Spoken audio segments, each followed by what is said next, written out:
Velkommen til Møllebros Antiks forunderlige verden. Det hele det begyndte for 43 år siden, drevet af lysten til at få 100 gamle håndværkstraditioner til at leve videre. Vi er nogle håndværkere, som arbejder hver dag med at restaurere antikviteter, både for private, museer og forsikringsselskaber.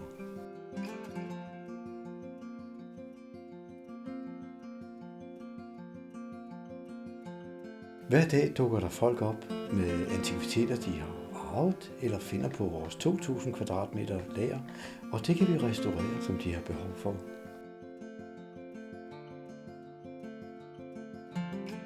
Tit og ofte er der også et helt andet hjørne, der er meget spændende for os. Det kunne hjælpe museer med specielle opgaver der, og herregårde, som har mange gange også har flere hundrede års god historie, og det er jo dejligt.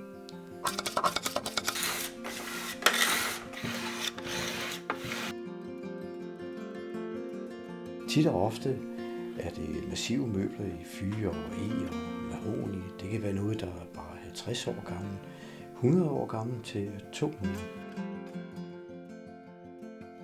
Det kan også være noget arkitekttegnede møbler, der også tit trænger til et lille service eftersyn.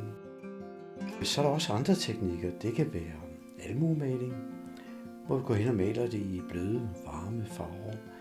Vi støber beslag, laver forme af de gamle.